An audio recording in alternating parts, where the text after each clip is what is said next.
Mukhitho. Who is Peter Mukhitho? Peter Mukhitho ndi munthu onena kuti wakhala mpolisi for a long time. Wakhala wa polisi akugwira ntchito mpolisi. It was kubwera kwa DPP kumene kuna za pangisa rise mpaka na kufika pa inspector general. Kuma ndi munthu onagwira ntchito mpolisi for a long time. Now, muziziwa apolisi amene ankalembedwa nthawi imeneyo. Sukulu yawo imene amapanga komanso kaganizidwe kawo. Ndo nthawi imeneyoyo. Now, Peter Mukhitho wapanga rise as an inspector general. One of the biggest things that he did, chimene timaziwa, chimene chinabwera pa public, was kupanga implant and to university, maspy, University of Malawi. At least University of Malawi. I don't know about Mumbai, Kuposa, other universities. Kuma ku chanko, kunali maspy nditu.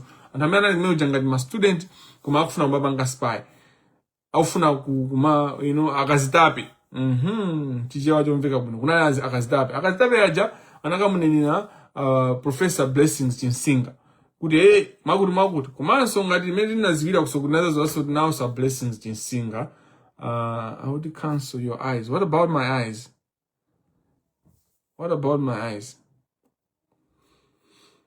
What about my eyes? And if I have my glasses, cause I was given glasses, eyeglasses that protect my eyes from the light. But my glasses are so, those are Zoloweras. And some friend of mine, some, important person, in my life said, my glasses are so, and you don't need them. My glasses you don't need them. But I need them, but not to survive. I can live without them. But it's good because I have headaches. I have headaches. Now, Mukhitho anayambisa moto kuchansa college kuja mpaka na chanko kuseka chifukwa academic freedom. And my lectures are German zona. My intentions are ali hapo. Hata kauda amaipa samoto kwambiri fana na MCP. Akina kancheze aja professor kancheze nditi midala MCP timetechi. Aina Dr. Jessica Bwira. We later on realized good actually ndikamai ka MCP. Aina Chinsinga. Tinazindikira kuti Professor Chinsinga actually was a MCP, had ideology ya mabanga. So the problem with life is good ma movement and hamabanga ma movement from a good perspective. Kuma mwina so behind inumsa kuziwa makala ndi cholinga cha. We recognize that. And we need to analyze things naturally. Osa kala kuti kukondera kuziona zonse bwino. And chimene chimavuta kumalawi. And chifanya ke ndo amisa Aliyense ndo oipa. Tati ndibangena analyze osa musaniseke pakamwa. Kodi mukufuna mundiseke pakamwa bwanji? Ndikanike kunena haditi masnitch. Language ya social media ti akazitape amena kamnenena Chinsinga. Anyway, school je navuta chifanya panda leadership ya kusa leadership, poor leadership ya Mukhitho. Fa Mukhitho anakapeleka information yodabwisa kwa president. Nkati kuti Chinsinga afuna kunena kuti zimene zikuchitika ku Middle East, zimene zikuchitika ku Arab world ziyambike so ku Malawi. Ngati kuti akwa mema nyamata aja ma universities kuti nanonso yambisani zipolo kuno. Chinsinga was just giving examples of the uprising in your own governance and all that, and the uprising in other countries, the Arab uprising. I don't know if you remember that time in 2009, 2010, 2011. So these things happened within that time, 2009, 2010. And if it nakala jaka Jones also apita school from nice or bingu jaka ika maganizo yake pazinto amakabu wapanga papa. So Mukhitho wale peresa ndito anthu ena ake kupanga school mwenera chaka Jones chifukwa cha kuganiza kwa uchizete. Kusaziwa bwinobwino kuti Intel iyi ndiyotere kusapanga failing to interpret Intel. Akazitape aja kungwatenga by face value osapanga naye kuti anati chani ndezimezi kutsanze chifukwa cha kaskulu kochepa kusakhala ndi background kusakhala well trained. At that time I believe pano pasenzwa ngati ana phunzira bwinobwino kuti intelligence imayenda bwanji fa nthawi zambiri andandale makhala anthu onena kunena kuti they are amangopa zili zonse they just shaken by anything. You know, zonena kuti lero function yako yo kumbukira Chilima. Kuti Jane Ansah kayankhule. Some people are scared. What are you scared of? Like Jane Ansah kuyankhula kumaliro a Chilima was perfect because she could have spoken ngati mfumu yake Baete Baeni, she's Ngoni. It would make sense, you know, and she's a vice president. The one who died was a vice president. Like, this was perfect. And she's a woman. She knows the loss of a child, what it means to lose a child. She knows what it means to be a vice president, the pressures and all those, and the responsibility that she was the perfect person to be the guest of honor. Ku DBB go, mwapenga nonse ku DBB go. Leadership ya ku DBB, mukupanga za mbwerera. And how can you run a country if you can't even be intelligent politically? Because you can't even run a party. Ngati mene DBB. Jane Ansah to si muntu wakudali kuti munatenga wina wako. Jane Ansah anaspanga stick nanu 2019 jalesa kunena kuti munabela chisankho. Hey Jane, and the one that of all you people that have surrounded the APM, palibe amene analandirapo chitonzo ndipo amene anazuzika kumalawi kunoko chifukwa cha DBB ngati Jane Ansah. So, tell me, guy, what do you mean Jane Ansah? What is going on? What kind of stupidity is this? Mu DBB, ino amene mazimfa DBB. Tati ndi fineo ineswa DBB. Kumano mu DBB mukunena kuti Jane Ansah watani ali chopchezo chani, because Jane Ansah is the one that carried the cross. Other than the APM amene ajoseda pampandoyo ndi chimulirenji. Njuchi za June, ndiye June ujanduno, tiru masobano njuchi za June. Other than I think njuchi za June anali araipula samuwerengero. Koma other than the APM, the person anasenza mtanda wamavuta amene DBB nakuba now 2019 2020 mpaka nakuzafika 2024. Even hata sankilo 2025 ananyozedwa Jane Ansah. Mukamvere ma interview. Dr. Jane Ansah ku DBB kulibe amene anapanga safa kuposa Jane Ansah. Ndeno lero mukama mpanga exclude. Who is doing this decision ku DBB? Ababande DBB jadi ya kuti you see how unsafe the world is, how unjust. Ziko siliko nda chilungamo. Because ziko enda kali makonda chilungamo Jane Ansah panalibe amene anakati nyo ku DBB ko. Jane Ansah uja kwenda ukani mphamvu ku DBB kuja because amene ujananya mulantanda. Tanda onse mene manina majoka manyuzo osamabita kwa tanduuzeni muntu amene ananyozedwa anaandira mavu. Achina Gertrude Mutalika, you are not thinking. Iniyo a Gertrude Mutalika, you're not thinking. No saying Ajina Rosa Mbilizi, you are not thinking. You are selfish. I know if the president is not in great health, the first lady has got a lot of power. It's clear. And if nobody going to this constitutionally, what is this? Many as intuzi. Dibanga analyze constitutionally. What does this mean? Is the president capacitated? No. On a serious note, within the next 2 months, 3 months, 3 months, I did Monday 3 months, we need to establish is the president capacitated? Is he capacitated or is he incapacitated? Because this is out of order. Because the APM that I know loves Jane Ansah ngati leader wake. Now, who is this person amena kumpanga exclude Jane Ansah? Because look, the antokao amena kuzua kuti Jane Ansah alibe corruption. I'm not Jane Ansah is a great leader. I think Jane Ansah is not a good politician. In fact, I've always told people that follow my thinking, it was wrong for Jane Ansah to join politics because when my position zenage ukafika moyo so unga join so politics. So Jane Ansah becoming a judge and a Supreme Court judge, you can't then join politics. Zima pepusa udindo umena unaliwo and they start questioning my decisions amena unkapanga mbuyo because you had a certain ideology. So judges, by the virtue of accepting local judge, you exclude yourself from certain freedoms like freedom of association, even Udabanga retire, because as a judge, and this, the Chief Justice, though he doesn't have leadership skills, though he's part of the corruption, kuma mwauze ma judicial officers kuti ukakhala judicial officer umazichosera maufulu ena sungamwe muwapena pali pose ngati mene wina lesanga mwene mwa before you are a judicial officer. There's certain courtesy, there's certain ethical behavior that you do. One of it sungapange retire as a judge ndukalwa ndale chifukwa umakhala upanga ma decisions opanga so affect zipani zija, so then all your decisions can be questioned. Now, Jane Ansah was more unique even because she did not only become a Supreme Court judge, she also became chairperson of Malawi Electoral Commission. Now, as if that was not enough, she was part of a contested election. So, from these facts, Jane Ansah samena kujoin our ndale. Is in naya nkula ntamia nani because we are past that stage.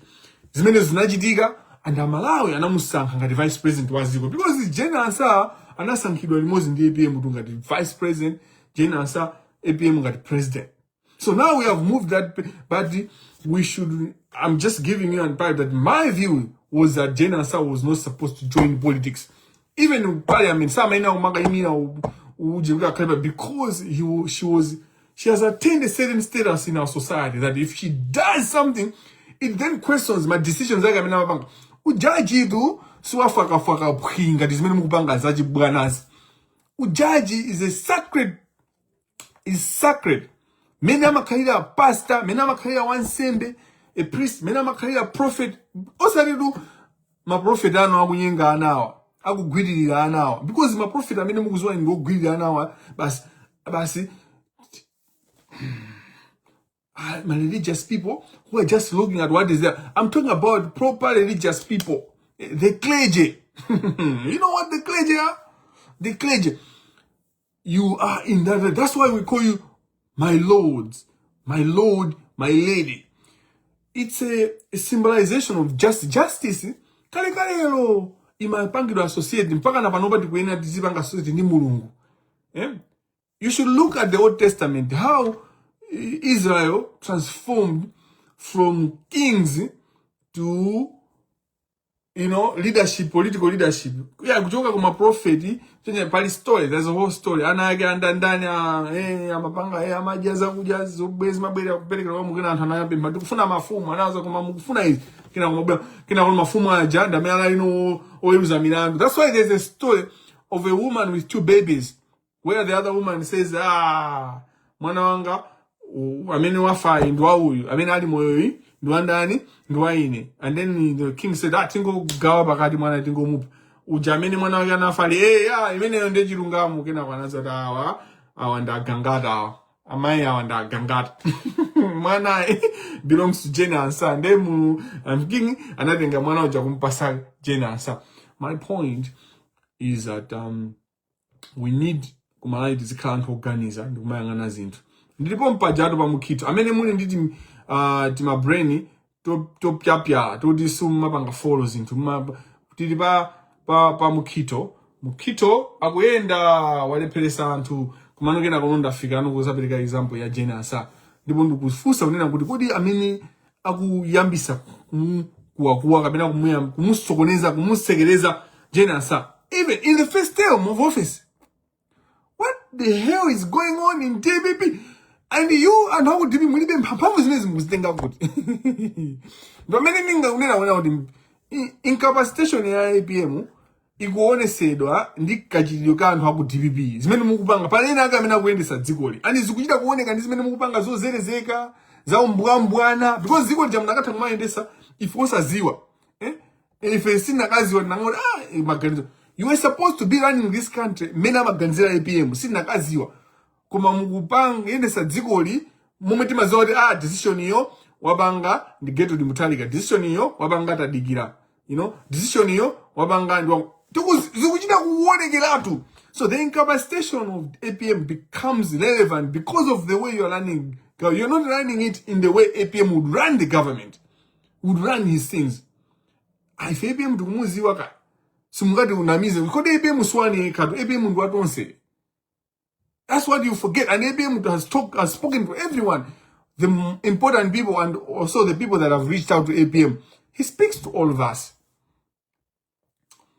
Khani njoni na unena kuti Jane Ansah kusipe kuja sama yenga kudani kuyimirira kumakapereka moni kwa kumakamulandira msaka zimene zenza uchitsiru mai Jane Ansah mukulimbikisa uchitsiru because you ngati vice president you are constitutionally powerful.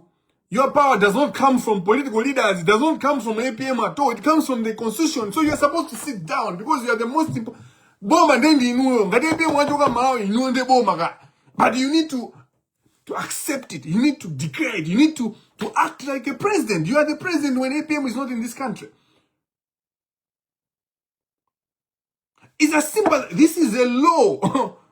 This is a law. It does not depend for APM to say,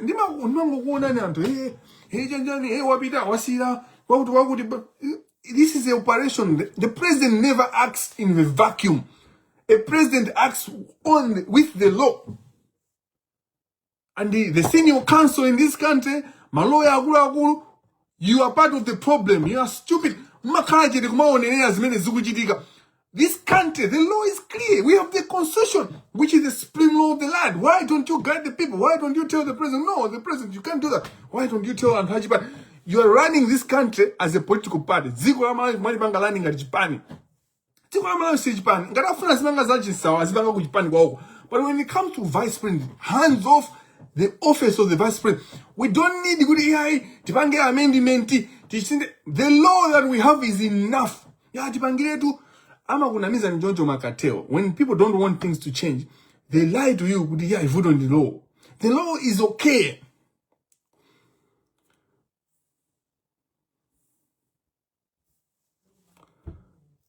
We have enough provisions to eliminate these stupid gymnastics.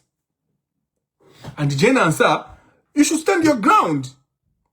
You say you believe in Jesus. You say, hey, God, Jane, go call your God and stand on your ground. You are a constitutional lawyer yourself, Jane Ansah. Mumanyango akunena kuti iniondi APM magabanga na constitution. So the constitution meme nagabanga njani. What provisions did you do? And how can you not understand the constitution itself? You should act according to the law. And depart yourself and say, Jane Ansah, you have done according to the law. You are supposed to sit down and pat yourself. Yes, Jane Ansah, you have done according to the law. We need to stop with the tsiru o malola za usiru. Chifua jodi, ziko likono nge fati malola usiru. And we now get amabanga exercise power that they don't have. Oh, and